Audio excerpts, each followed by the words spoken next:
Hi guys, James at RampantLionReviews again for you today with another beer review. For this one we are going to stick to Sweden and we're going to go back to a brewery that you've seen me review a good number of beers from before, but they're one that I always keep an eye out for, and I've had some really quirky beers from these guys in the past, but I really enjoy the stuff that these guys are doing. They're not scared to try different styles, and this particular beer is one that the brewery owner was very keen for me to do a review of because he says it's quite different to all the other stuff that he's done before. So yeah, that made me very curious about this one, and it's one of these ones where you just have to say, you know, why not? So for this review then, we are going to head back to Eskilstuna, out to the west of Stockholm, and we're having a look at beer number 8 from Möllys Kvarterbryggeri. So this beer is simply called Lemonade.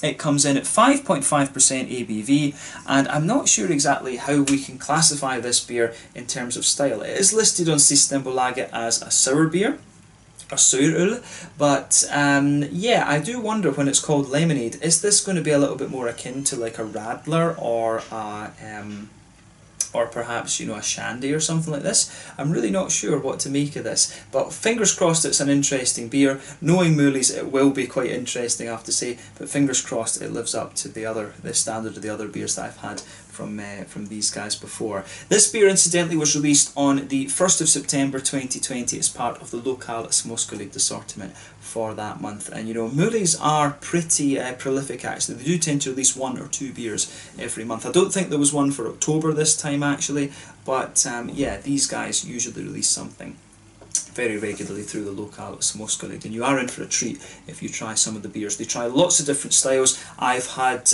Imperial Coffee Stouts, I've had Belgian Dubels, I've had black IPAs, sour beers, and the last one that I had from these guys actually was the Nemesis, which was a Florida IPA, which I have to say was really quite nicely done. That's probably the most impressive beer from a technical perspective that I've had from these guys so far actually. So yeah, this is definitely a brewery I would recommend that you check out. They are very small scale, so most likely you will have to order these unless you are in the Eskilstuna area, but you are in for a treat if you try some of these beers, I think. So yeah, very curious to see how this one turns out, and I hope that you guys watching enjoy my take on this beer as well. So as always with my reviews then, I'll tell you a little bit about the brewery before we taste the beer. If you want to get straight to the tasting, just fast forward. All the usual links are in the video description below. That's the brewery website, the link to my other reviews that I've done from Möllys Kvarterbryggeri before, and you will no doubt see more beers from these guys added to that in the near future. There's all the usual social media down there. If you want to see more reviews, do please consider subscribing to the channel. The whole channel, of course, has a geography-based tagging system, so you can go into the homepage and search for beer based on country, city, state, county, province, prefecture, whatever it is you're interested in. Do check out the playlist of beers from different countries. There is one there for all the Swedish beers that I've reviewed for you. That's constantly being added to, and as always, please do get in touch and let me know some of the other beers and breweries that you guys would like to see me review. It's always great to hear from you guys that are watching the videos, and the support that you guys show the channel is hugely appreciated. So anyway, to tell you a little bit about Möllys Kvarterbryggeri then, on to my brewery notes. So Möllys Brewery, as I've mentioned to you already, are based in Eskilstuna, and the company was founded back in 2015 by Daniel Herdigen, who is half German and half Swedish. But apparently his father's German family can trace their brewing roots back to the 18th century, and they come from Erlangen, which is just outside of Nuremberg in Franconia in the north of Bavaria. Some of you might know that that is the area in the world, or the region in the world, I guess we could say, with the highest density of breweries per head of population, which is pretty good actually, and I would recommend that you go and visit it. And if you do, make sure you go and visit Bamberg. That's probably the kind of craft beer hub, if you like, or the Brauhaus beer hub of the whole area. But Daniel apparently spent a lot of time in Germany, but he was born when his family were living in Sweden. So he started off home brewing a number of years prior to starting Möllys Brewery, and he soon expanded to a 500 litre brew kit, and you know, he's produced around, in 2019 he produced around 25,000 litres. It has gradually been scaling up. They converted to cans this year as well in 2020. I think the first The first canned beer that I had was the Erotique, actually, if I remember rightly. That was the sour beer. That was the very first one I had from these guys in a can. Prior to that, it was the sort of Belgian-style stubby bottles that a lot of their beers were coming in. And I dare say if you order some of the Imperial Stouts and stuff like that through Systembolaget, you may well still get some of those in the kind of Belgian-style stubby bottles. But in early 2018, they also produced a beer for Messiah Markelin's 50th birthday, which is called Doom Warrior. You know, the famous singer of Candlemas. I do recommend you check those guys out if you haven't already.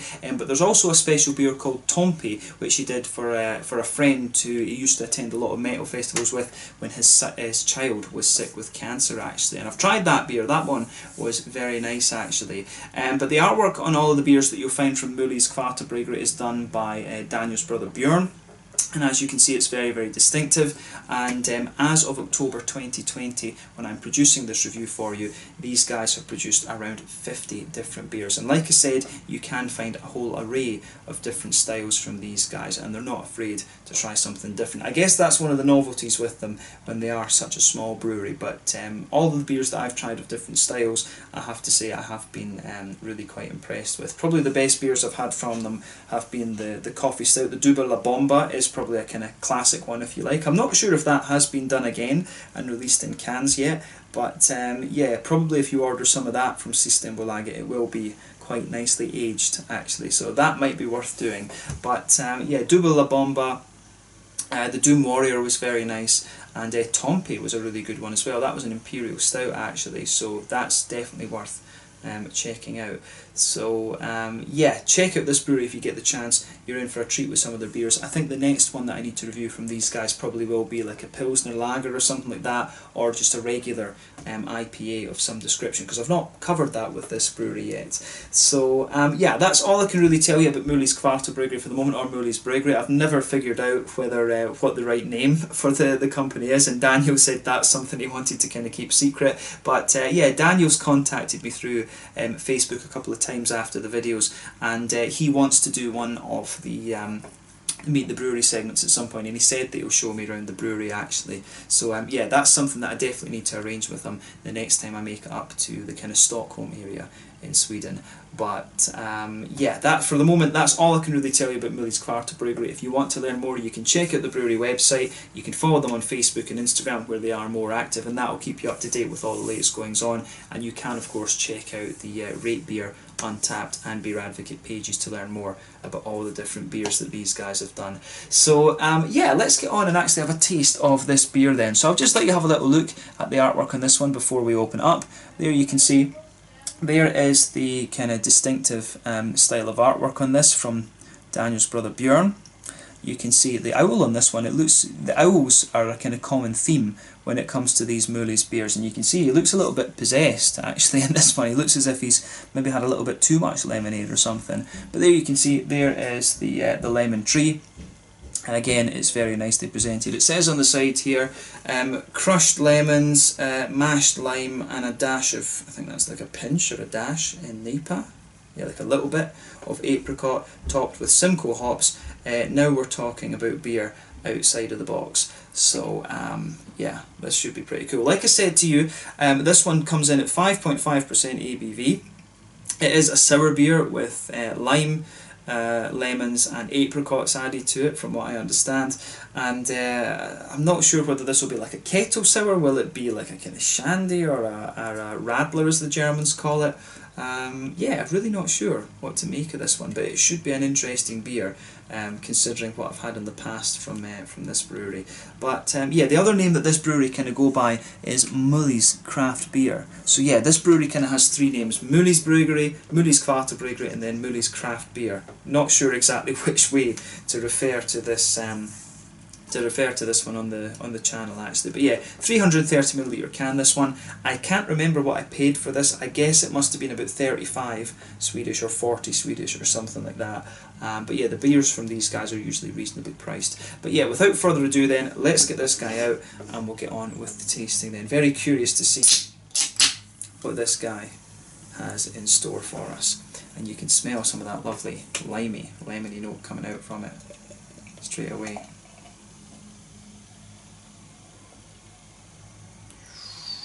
This one Should be very nice. There we go. Look at this. Actually just looks like an IPA or something, to be honest. But yeah, pretty cool, this one. I do like the possessed style actually on this one. So yeah, that is pretty interesting. So yeah, as you can see, this one's poured with quite a bumpy head, to be honest with you. I would say in terms of colour, that is a kind of creamy coloured head rather than being perfect white. But yeah, you could see there was about a solid finger of quite a big bumpy white head on this one. That's going to fade away just to be a very thin foamy layer quite quickly. You can see it's kind of almost like a ring just around the edge of the glass there as well. But yeah, I'd say a lovely kind of bright yellow colour, this one. You can see there is a degree of haze to this one, so it does look a little bit like some of these kind of New England IPAs and stuff that you can get these days. It's not a million miles away from what the Nemesis was in terms of colour either. So yeah, that was quite interesting, I have to say. But yeah, if you do get the chance to try the Nemesis, have a go at it. I'm not sure how fresh it will be at this point, but yeah, the Nemesis Florida IPA was a good one, so I would recommend that Daniel brings that back at some point. But yeah, this one certainly looks very nice, I have to say. I would compare this to a sort of mango juice, if you like. It does look a little bit like a mango juice or a kind of standard New England IPA, but lovely bright yellow colour, this one. One or two big bubbles sticking towards the side of the glass, a few little ones going up towards the bottom of the head there, but I mean overall it does look pretty nice, this. So yeah, as I say, I wasn't sure exactly what colour to kind of expect from this one or anything. I'm not even sure what style of beer this is, to be precise. So yeah, let's have a closer look at the aroma then and just see how we get on with this one. I have to say the aroma of this actually comes across very, very nicely. It actually comes across, I mean, it's got quite a nice bready base to it, I have to say. You can pick out a little bit of a pale malt to it. I do wonder, is there a bit of wheat in here? Yeah, it does actually have wheat in it, yeah. I was going to say that. It has a nice little bit of a kind of wheaty, white bready sort of thing coming out of it. So I do like how that goes together on this one. A lovely kind of white bready, wheaty kind of base to it. Definitely some nice kind of pale malts in there. So yeah, maybe it's meant to be like a kind of sour pale ale or something like that, I'm not sure. But yeah, the aroma that comes out of this, I think, is pretty damn nice. It really is very citrusy leaning, and when it's called lemonade, I feel like I'm stating the obvious with that. Yeah, I don't think there's too much more else to report in terms of the malty side of the beer. Pale malt, a little bit of a kind of thicker, wheaty, white bready sort of thing in there. You could be forgiven for thinking there's a wee bit of an almost biscuity note to it, but really, yeah, kind of straight up pale malt and white bready wheat. So yeah, I like how this one, I do like how the malty side of this beer goes together, and I have to say it complements the fruity side of the beer quite well. They say that there's Simcoe hop in this one, and of course Simcoe is a hop that we know quite well. You can, pardon me, get that kind of, you do get a little bit of a nice kind of, you get a little bit of a soft earthiness out of this one. I think if I was blind smelling this, I probably would have guessed that there was a bit of like German noble hop or something in it, because it does have a little bit of that kind of smooth earthiness, a little bit of a kind of herbal quality, a wee touch of floral note, and also some kind of grassy quality to it as well. So yeah, if I was blind smelling it, I probably would have thought it was a kind of German noble hop that was in this. But yeah, the aroma that comes out of this is very nice. You do get a nice little bit of a light grassy quality to this one, which complements the citrusy side of the beer quite well. But you do get that kind of soft passion fruity note in the background from this one as well, and I do certainly like that about this one. But on the fruity side of things, the thing that you'll always notice with these beers, when they add fruit into them, the fruit just comes across as being a little bit more kind of oily and almost a bit more pungent, if you like, particularly with the more citrusy fruits. So yeah, the fruity side of this beer is really nice. What I would say about this one is it's actually one of these beers that it comes across in the aroma as pretty much a straight shooter. Like I say, pale malt, white bready sort of thing in there, then the lemon and limes both come out really nicely, and then I think the lemon and lime note is the thing that really takes the lead on the nose. The limes come across as a little bit more oily, whereas the lemon gives it a little bit more pungency. You've got a wee bit of a kind of oily, you've got a wee bit of that kind of passion fruity quality in there from the Simcoe, like I said, and you've also got the apricot as well. So the apricot gives the beer a little bit of depth, I think. I think the lime gives it a wee bit of an oiliness, and the lemon gives you that little bit of kind of citrusy pungency that you want. So yeah, I would say that overall the fruity side of this beer comes across as really quite oily, but yeah, I certainly like how it goes together in this one. So yeah, take a little bit of time and just ponder over that aroma. For me, a very straight shooting aroma, but I've said this about sour beers quite often. A lot of sour beers that I try, I find them quite straight shooting, unless they're the lambics, of course. I do find them, or the Flanders Reds, I do find them quite straight shooting, but that's one of the things I like about them. They are a bit more simple, but if they're well crafted, they can just be very, very nice. So yeah, let's have a taste of this one then and see how we go on. Take a bit of time to enjoy the aroma, but we're going to taste this beer now. So this one is the Lemonade. It's some kind of sour beer, I suspect, from Möllys Brewery, but it's brewed with apricots, lemons and limes, and it comes in at 5% ABV. So let's get stuck into this one. Sláinte, skål.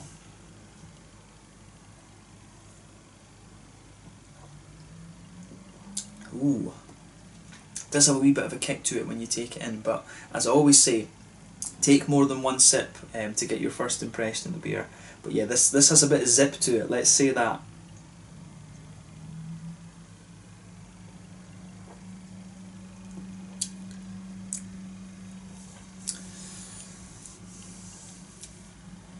Yeah, this one is quite nice. It's actually quite hard to place what this is stylistically.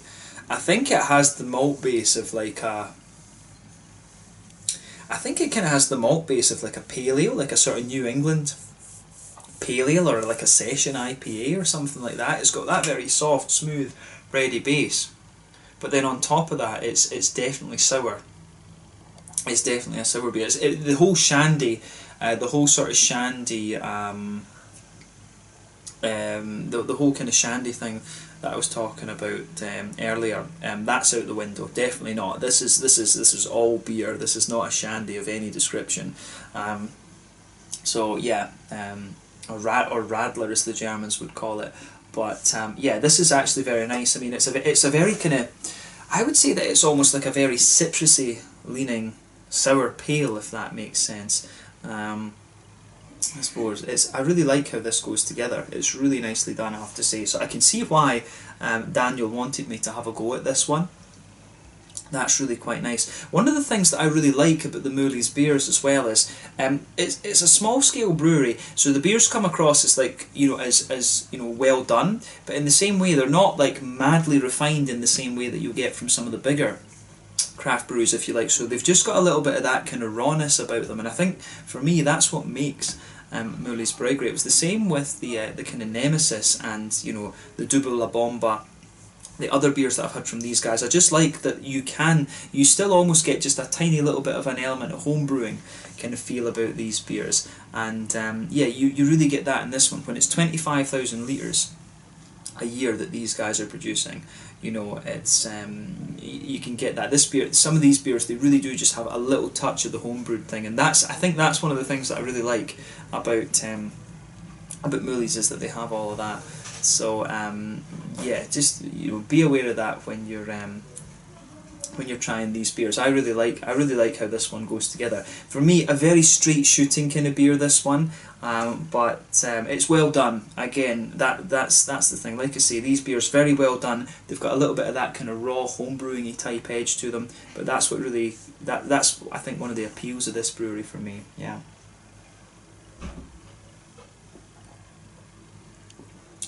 So yeah, let's try and break down the flavour of this one then, and see how we get on. So, like I said, straight away with this beer, it's kind of similar. You know, it turns out how you would expect from the aroma. But yeah, with this one, straight away you get a nice little bit of that kind of pale malt, and that blankets the middle of your tongue. The wheat on this one actually does have a little bit of bite to it, and I think that suits the other things that are going on in the beer as well. So the middle of your palate, really nice kind of pale malty base. You do get a bit of a slightly more pungent wheat quality kind of sitting on top of that as well, and as you move towards the back of the palate, I think the wheat kind of thickens up and becomes even more sort of bitey. To be honest with you, the wheat does have a real bit of pungency in this one. So yeah, I like how that I do like how that goes together in this beer, and I think that really that almost just propels the really citricy side of this beer too. Yeah, hoppy side of things then. Back corners of the palate, there is a wee touch of a soft earthiness to it. I do wonder if there is a wee bit more. I do wonder if there is like a noble hop in this, in the base, and then the Simcoe's been added a bit later in the boil. There's just something about this beer that makes me think, you know, there's a bit of Hallertau or Tettnanger or something like that in this one.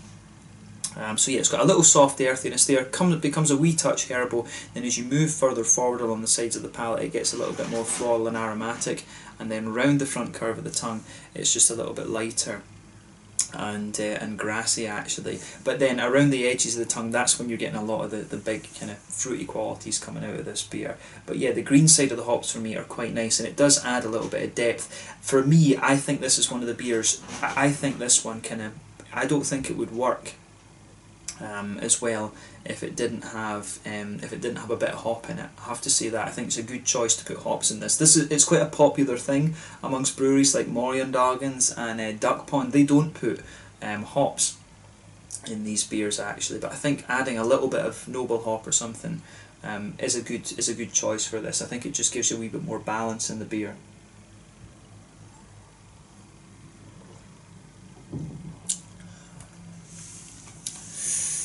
Yeah, but it does have a real zip to it, this one actually. This is the quirkiest beer that they've done, definitely, and I can, as I say, I can see why Daniel wanted me to have a go at this. But yeah, let's focus on the kind of sour side and the fruity end of this beer then. So yeah, I think the hoppy side and the malty side are fairly straight shooting. It's fair to say that. So yeah, the fruity sour side of the thing, what you'll notice when you take this beer in is that there is a good bit of zip to it. It's got a real, the lemon, it's the lemon that really has the pungency for me in this beer. But as I always say, on that front third of your tongue, you'll get that little oily bubble where the juicy fruity esters push their way out of the beer. If you go towards the back of that, you get a bit more of that pungenty passion fruit, if you like, from the Simcoe, but you can feel the Simcoe just gradually softens up as you move further forward with it. But Simcoe's a very interesting hop. I mean, it's about 12% alpha acid. If you put it in a West Coast IPA, it's got a real oily character, if you like. It kind of comes really out very oily. And it can also have a little bit of an orangey tint to it. If you put it in a New England IPA, it tends to come across as very soft and tropical. It's doing a little bit of a combination of the West Coast and the New England sort of thing in this beer, in my mind. But you can also use it in black IPAs, and it gives you some lovely red fruity qualities. It's a very flexible hop, I guess we could say. So Simcoe probably is quite a good choice for this one, but for me, it's got a little bit of the pungency that you would expect from it in a West Coast IPA, but as you move further forward on that front third of the tongue, it shows a little bit of its softer side as well. The thing with Simcoe too, depending on when you add it in the boil, it will give you like quite a spiciness, and I learned that from the 50/50 series that OO Brewing were doing. I didn't realise that you know, Simcoe was capable of having such a spicy note to it, but yeah, it really does. So I'm not sure, and maybe what I'm saying about there being a noble hop in this one, it could be untrue, because the thing is, the further you go into the aftertaste with this beer,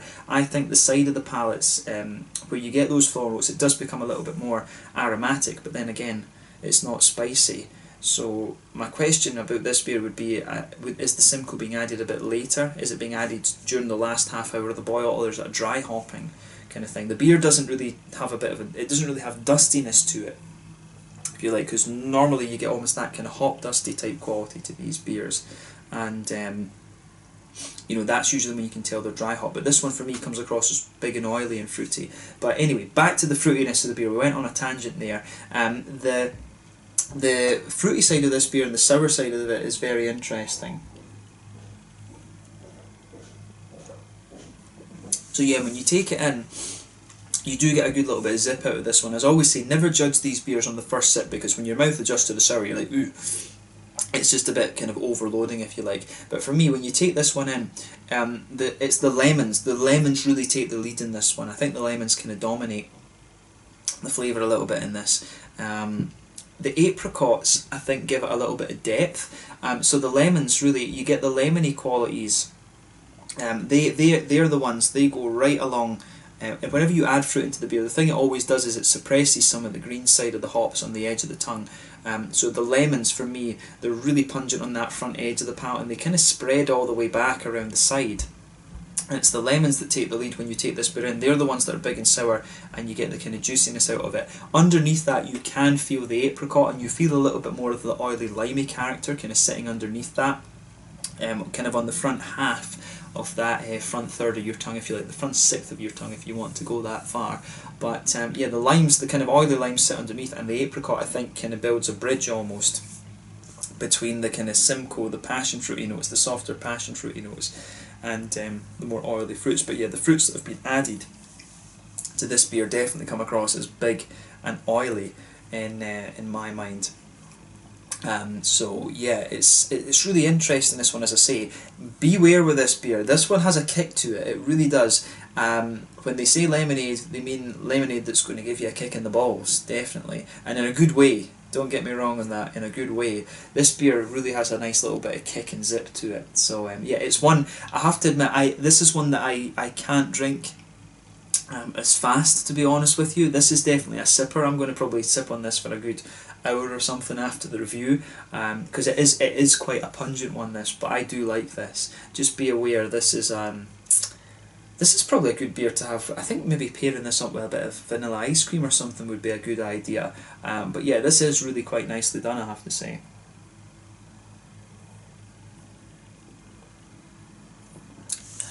But yeah, I think as well though, if you take, I think with this one, it probably actually comes across as a bit more sour if you take just little sips of it. If you take a wee bit of a gulp, then you start to get the more malty characters coming out of this one. So yeah, probably take this one, take like medium-sized gulps of this beer, because then you start to get a bit of the malty note coming out, and the further you go into the aftertaste with this one, the breadiness actually comes across. The bready, wheaty notes actually offer a bit of balance to the beer, whereas if you're just taking sips, it's really going to just only show you the kind of big lemony notes. And I think in fairness as well, when you take the bigger gulps, you get a bit more of the apricot and a bit more of the lime. Otherwise it's the lemon that kind of dominates. So I think this is one, this is maybe one where, Dan, you could think about, like, you know, putting a how to drink this beer, because this is really quirky. This is a very unusual one, as I said, but yeah, I certainly like it.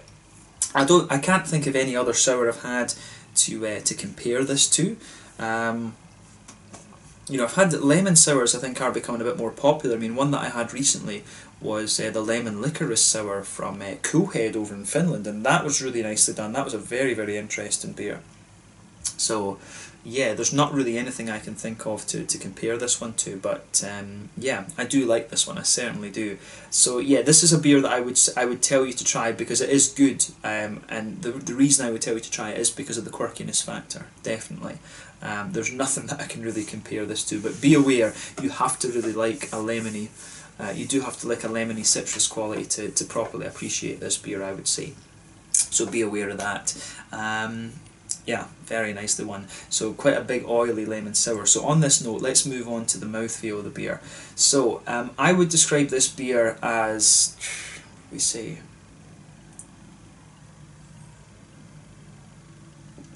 I think we have to rate the sour beers a bit differently in this sense though.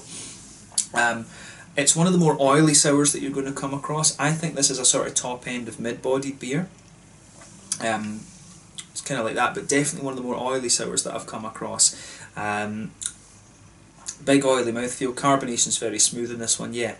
Top end of mid-bodied, smooth but oily, and yeah, in terms of IBUs, oof, I think you're going to only get about 5, maybe 10 or something out of this beer if you're lucky. But the malt base, as I say, very, very smooth. It has a wee bit of bitiness because of the wheat that's in it. And then the fruity side of the beer is really quite oily and very kind of pungent, if you like. I don't find the sourness of this one too much, to be honest. I would be tempted to say that this beer is more kind of zesty rather than anything else.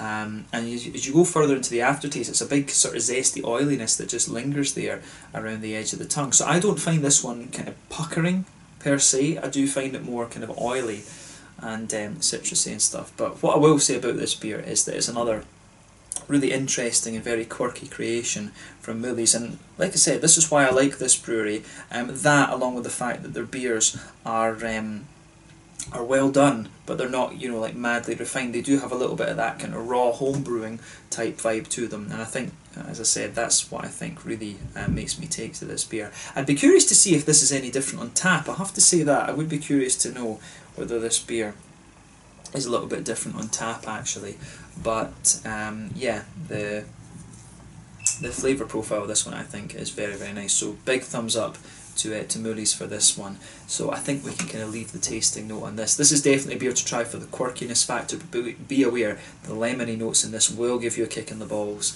or whatever it is you have. But yeah, let's leave it at that for this one. This was a really interesting review, I think, and this is why I like doing the beers from the smaller breweries in Sweden. You can find some really quirky things like this. So yeah, this one was simply called Lemonade, 5.5% sour beer. Can't really tell you what style this one actually is, because it is just really quite unique, I have to say. But another awesome beer from Möllys Kvarterbryggeri, one that I'm going to have to sit and just enjoy over the next hour or so. But yeah, I would recommend that you try this and have a go at some of their other beers. Like I said, the Double La Bomba is a really nice one if you like an Imperial Coffee Stout. The Tompe Imperial Stout's very good as well. The Doom Warrior Black IPA is great too. I mean, probably the best sort of conventional beers that I've had from these guys would be the darker ones. But then again, I've not really tried a regular IPA, so I think that or a lager has to be the next port of call from Möllys. But yeah, you definitely need to check out this brewery, and you can order their beers nationwide through Systembolaget, so no excuses. But yeah, guys, thank you again for watching my beer reviews. Until the next time, please like, subscribe, share, all the usual YouTube stuff. Let me know your own thoughts on this beer in the comments section below. Let me know what your favourite beers are from Möllys Kvarterbryggeri as well. This was a really interesting one to review. Check out my social media, have a go at this beer, have a go at some of the other ones that I've recommended, and we will catch you guys very soon. This one was the Lemonade, some kind of sour beer from Möllys Kvarterbryggeri in Eskilstuna, out to the west of Stockholm, brewed with lemon, lime and apricots, and it was just really an interesting one. I very much enjoyed doing this review. But thank you again for watching. Check out my social media, and I'll catch you guys later. Slange ut skål. Make sure you check out Möllys Kvarterbryggeri from Eskilstuna, out to the west of Stockholm here in Sweden. Cheers.